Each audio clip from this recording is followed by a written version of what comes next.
चलिए, question number 3 है आपका, कंपाउंड इंटरेस्ट का सवाल है ये। और क्या कहता है question, in what time will rupees 4400 become 4576 at 8% per annum interest compounded half yearly. ठीक है, देखिए इसमें जो सबसे इंपॉर्टेंट चीज़ है वो नोट करने वाली बात यह है कि कंपाउंडेड हाफ ईयरली लिखा हुआ है। ठीक है, आप लोग को पता होगा कंपाउंडेड ईयरली, इसमें क्या क्या ऑप्शन रहता है, कंपाउंडेड ईयरली भी लिखा रहता है, compounded half yearly. Compounded yearly का तो आपको पता ही है, हाफ ईयरली और कई बार क्वार्टरली भी दिया हुआ रहता है। ठीक है, तो देखते हैं इसका सॉल्यूशन हम लोग कैसे करते हैं। सबसे पहले तो आप मुझे ये बताइए, इसका जो फॉर्मूला होता है कंपाउंड इंटरेस्ट का, वो क्या क्या पढ़ा है आपने, A = P × 1 + R/100 पे पावर n। अब इसमें A क्या होता है, ये कंपाउंड इंटरेस्ट का फॉर्मूला है जब कंपाउंडेड ईयरली होता है। ठीक है, ये आपको सिर्फ यही फॉर्मूला याद रखना है, ये नहीं कि आपको सबके लिए अलग अलग फॉर्मूला याद करना है। मैं आपको इसी में ड्राइव कर करके बताऊंगा कि बाकी के लिए आप फॉर्मूला कैसे लिख सकते हैं। ठीक है, तो बेसिकली सिर्फ आपको कौन सा फॉर्मूला याद रखना है, A = P × 1 + R/100 पे पावर n, वेयर A जो है अमाउंट है और P क्या है, प्रिंसिपल है। अमाउंट और प्रिंसिपल क्या चीज़ है, बेसिकली जैसे सपोज कीजिए आपके पास आप 100 रुपीज़ है, 100 रुपये आपने बैंक में जमा किया 6% इंटरेस्ट रेट ऑफ इंटरेस्ट से, तो आपको क्या मिलेगा एक साल के बाद, 106 रुपये। ठीक है, 100 का जो 6% 6 रुपीज़ हो गया, 100 + 6 = 106, तो वो आपको एक साल बाद 106 मिल जाएगा। तो 100 रुपीज़ बेसिकली आपका क्या हुआ, प्रिंसिपल, और 106 जो मिला आपको, जो आपको मिला वो उसको हम बोलते हैं अमाउंट। ठीक है, तो हमारे केस में क्या हो रहा है, हमारे केस में हम एक एक करके जो इन्फॉर्मेशन दिया हुआ है वो नोट करते हैं। पहले हमारे केस में ये 4400 जो है 4576 हो जा रहा है, तो इसका मतलब P हमारा क्या हो गया, 4400। ठीक है, और अमाउंट कितना हो गया, 4576 अमाउंट हो गया। ठीक है, और क्या दिया हुआ है, आपको क्या निकालना है, व्हाट टाइम, इसका मतलब n निकालना है। n यहाँ पे क्या रिप्रेजेंट करता है, टाइम, तो आपको n जो है निकालना है, n = व्हाट, और रेट ऑफ इंटरेस्ट क्या है, 8%, तो R बेसिकली आपका दिया हुआ है 8%। ठीक है, इतना इन्फॉर्मेशन आपको गिवन है और n निकालना है। और एक सबसे इंपॉर्टेंट चीज़ जो आप मिस नहीं करेंगे वो क्या है, कंपाउंडेड हाफ ईयरली। तो इसका मतलब ये फॉर्मूला आपका चेंज होने वाला है। देखिए, जब भी कंपाउंडेड हाफ ईयरली होगा, कंपाउंडेड हाफ ईयरली होगा, क्या होगा, हाफ ईयरली होगा, हाफ ईयरली होगा। आप एक चीज समझिए, ये 8% रेट ऑफ इंटरेस्ट क्या है, एनुअली है, पर एनम है, एक साल के लिए आपको दे रहा है ना वो।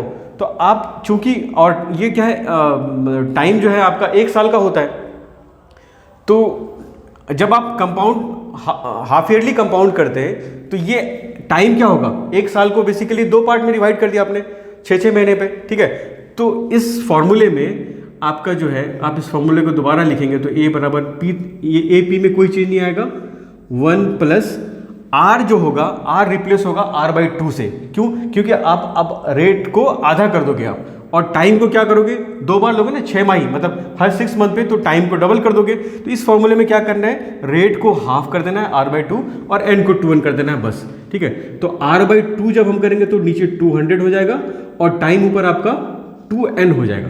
ठीक है, उसी तरह से अगर यही क्वार्टरली करते तो यहाँ पे क्या होता, R/4 और ऊपर में 4n। ठीक है, तो चलिए इस क्वेश्चन को सॉल्व करते हैं हम लोग।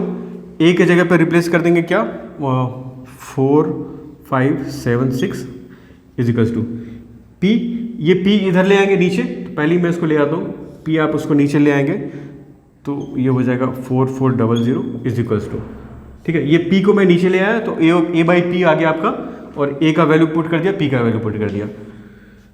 1 + R कितना है आपका, 8 है। ठीक है, तो 8 / 200 पे पावर 2n।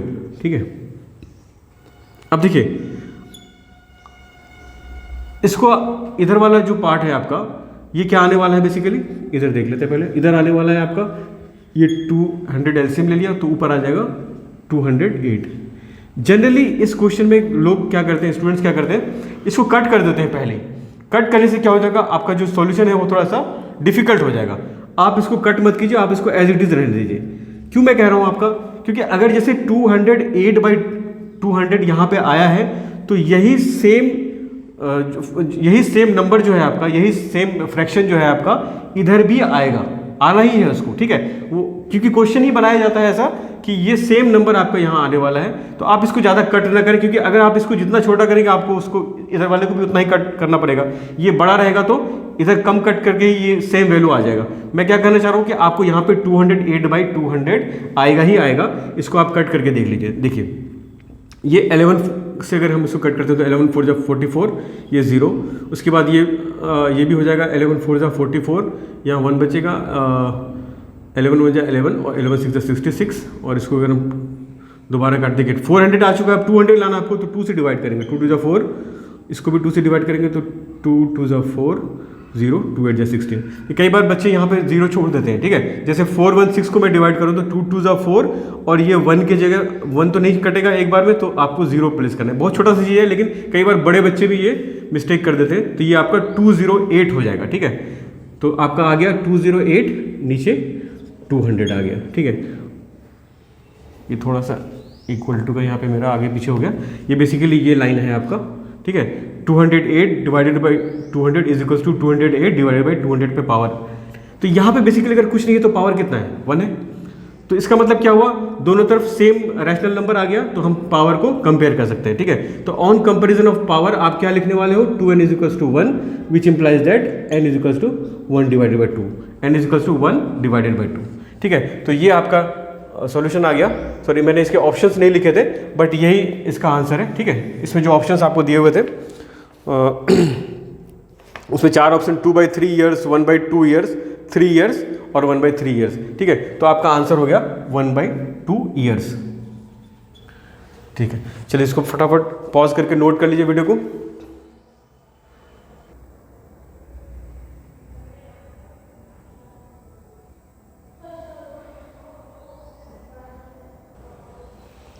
चलिए देखते हैं अगला क्वेश्चन। क्वेश्चन नंबर 4 में है, 2 circular cylinders of equal volume have their height in the ratio 1:2, ठीक है। 2 सर्कुलर सिलेंडर्स हैं।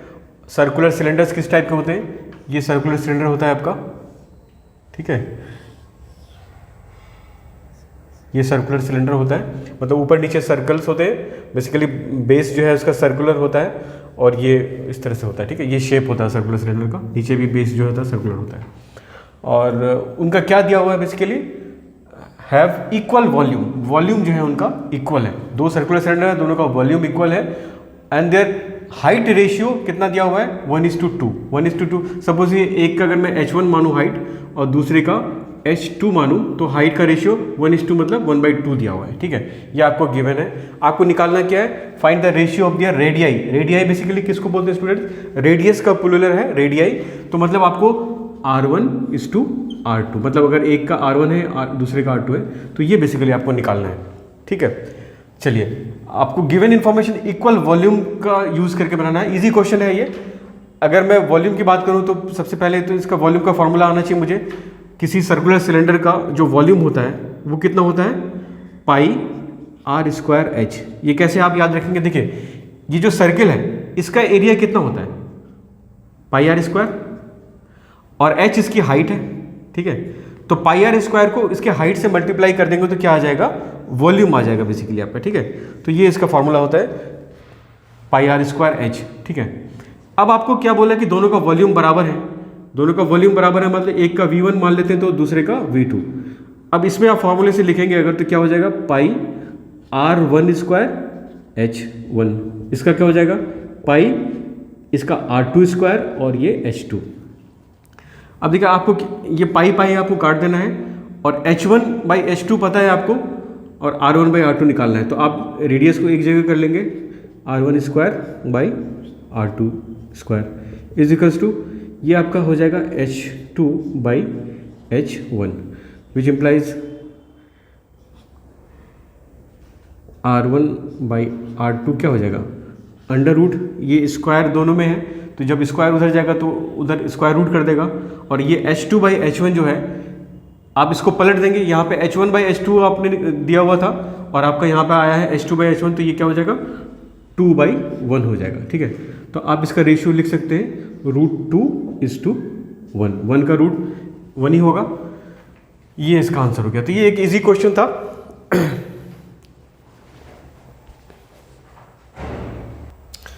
तो बेसिकली इस क्वेश्चन से हम क्या सीखते हैं कि आपको कभी भी किसी भी इस तरह का जनरली सॉलिड शेप्स में ऐसे ही क्वेश्चन आते हैं जिसमें आपको वॉल्यूम जो है या एरिया जो है वो बराबर बोल देगा कि दोनों का वॉल्यूम बराबर है।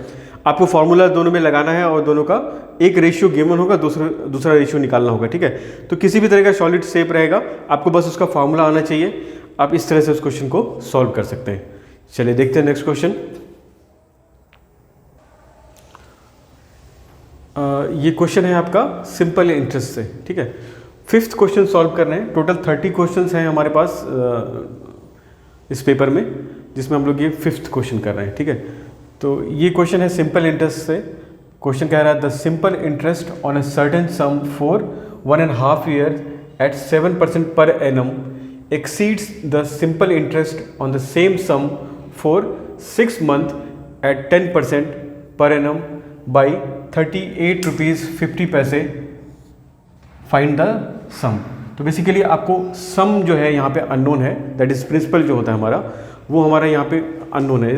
और प्रिंसिपल किसको कह रहा हूँ मैं, आपका जो सिंपल इंटरेस्ट का फॉर्मूला होता है SI, वो कितना होता है students, P into R into T by 100।